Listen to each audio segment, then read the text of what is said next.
দিন দিন রাজধানীতে বেড়েই চলেছে পেশাদার প্রতারক চক্র। ৩-৪ জনের ছোট ছোট গ্রুপে ভাগ হয়ে সক্রিয় এই চক্রটি প্রতারণা করে আসছে ব্যবসায়ীদের সঙ্গে। সময় টিভির অনুসন্ধানে পুলিশের হাতে আটক হয় একটি প্রতারক দল। খুব শিগগিরই চক্রের মূল হোতাকে গ্রেফতার করা সম্ভব হবে বলে জানিয়েছে আইনশৃঙ্খলা রক্ষা বাহিনী। মামুন আবদুল্লাহ রিপোর্ট।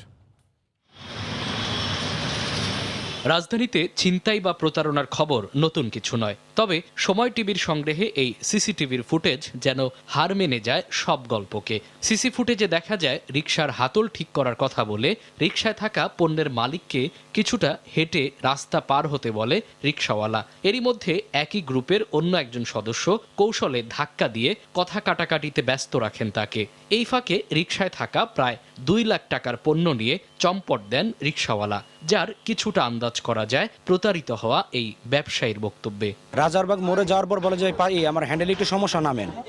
আমি কি সমস্যা? পাথর দিয়ে বাড়ি দিতে হবে। মালের বস্তা রেখে আমি রিক্সা থেকে নামলাম, যাইতেছি এর মাঝখান দিয়ে আবার একটা রিক্সা ঢুকলো, ঢুকে একটু গ্যাপ করে দিল। এই পাশ দিয়ে আবার একজন লোক আসলো, আইসা আমার একটা ধাক্কা দিল। আমি হাঁটতেছি, হাঁটার মধ্যে একটা ধাক্কা দিল, ধাক্কা দিয়ে একটা ওর হাতের বিস্কুটও ফেলে দিল। পরে আমি বললাম কি হয়েছে ভাই? আমার বিস্কিট ফালাই দিয়েছেন। তো আমি এই বিস্কিটটা হাত দিয়ে নিতে নিতে ওই রিক্সালা ডাইন দিয়ে ঘুরে আমার মাল নিয়ে চলে গেছে। এরপর অনুসন্ধানে নামে সময় টিভি।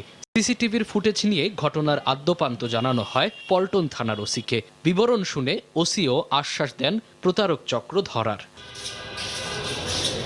ঠিক 2 দিন পরেই ইতিবাচক সাড়া পাওয়া যায় পল্টন থানা থেকে।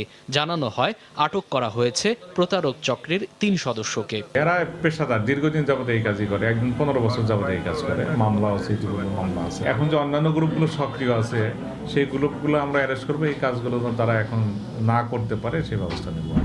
তবে এই চক্রের মূল হোতাকে ধরতে তৎপর রয়েছে বলে জানায় পল্টন থানা। প্রতারণার এই ঘটনাটি ঘটে পুলিশের রাজ্যখ্যাত রাজারবাগ এই পুলিশ লাইনের পাশেই। তবে সময় টিভি এবং পুলিশের অনুসন্ধানে বেরিয়ে আসে প্রতারক চক্র। তবে জনমনে প্রশ্ন আসতেই পারে, এমন কত শত প্রতারণার গল্প লোকচক্ষুর অন্তরালে থেকে যায়। রাজারবাগ পুলিশ লাইন থেকে মামুন আবদুল্লাহ, সময় সংবাদ, ঢাকা।